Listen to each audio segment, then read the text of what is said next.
Nós já falamos aqui que Donald Trump, então, lamentou o massacre, que Donald Trump, então, disse que está à disposição para qualquer tipo de coisa, né, que o Cláudio Castro precisar.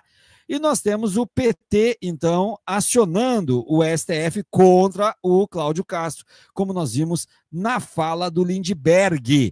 Ele anunciou, então, que protocolou uma representação ao Supremo Tribunal Federal pedindo a abertura de inquérito contra o governador do Rio de Janeiro, Cláudio Castro. O parlamentar acusa o chefe do executivo fluminense de crime de traição e atentado à soberania nacional após o envio de documentos sobre o Comando Vermelho à Embaixada dos Estados Unidos.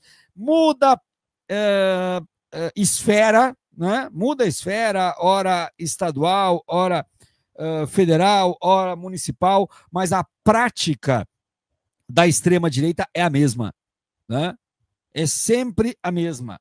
A prática da extrema-direita é lançar mão de influências com outras nações que o comando seja de extrema-direita e tentar de todas as formas explorar, então, a ideia e os conceitos de que bandido bom é bandido morto e tudo mais, e capitalizar em cima disso. Agora, cá entre nós, pensar em Cláudio Castro para candidato à presidência da República, eu queria pedir um favor para vocês. Se comportem, mas façam esse favor. Mandem agora superchat dizendo o que vocês acham do Cláudio Castro ser candidato à presidência. Pode ser só uma palavra, uma frase, mas tem que ser superchat. Manda agora um superchat com uma palavra ou uma frase sobre isso. Cláudio Castro avalia ser o nome da direita contra Lula em 2026. O governador bolsonarista do Rio de Janeiro vem reavaliando seus planos políticos após o aumento de popularidade conquistado entre eleitores de direita com a operação policial contra o Comando Vermelho. Antes disposto a deixar a vida pública e migrar para a iniciativa privada, ele agora fala abertamente em disputar uma vaga no Senado em 2026. Segundo a coluna de Bela Megali no jornal O Globo, Castro considera que o episódio o recolocou no centro do debate nacional, embora mantenha cautela ao avaliar uma possível candidatura à presidência da República.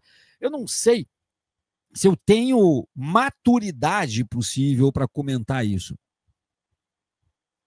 Castro considera que o episódio do massacre o recolocou no debate nacional.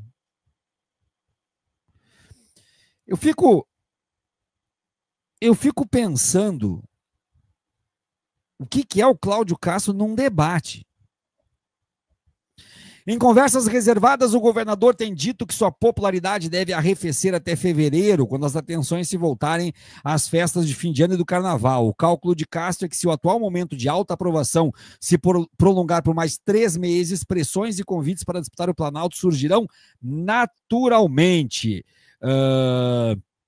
Ele disse o seguinte aos interlocutores: se a onda continuar até o primeiro trimestre, será a hora de recalcular a rota, disse a interlocutores próximos, sem descartar totalmente a hipótese de entrar na disputa presidencial. O governador também avalia que o time político foi decisivo.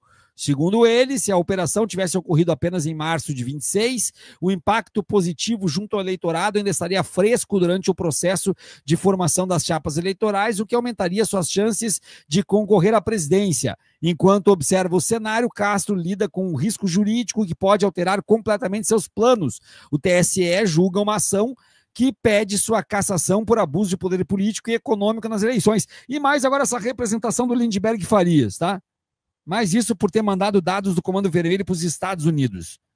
Um ataque à soberania nacional, segundo Lindbergh.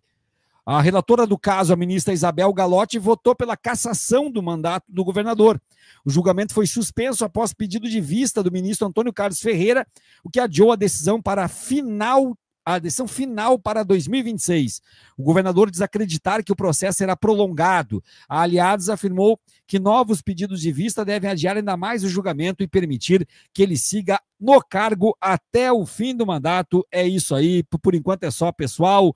Vamos lá adiante na nossa pauta e no nosso giro de notícias, agora com 17 horas e 13 minutos. Eu quero continuar aqui lendo mais algumas contribuições de vocês, porque tem coisa chegando aqui. Rodrigo Spiegel, é difícil entender como um desqualificado como Cláudio Castro foi eleito governador, mas presidente, e essa onda de buquelização é sério, ó, Pindorama.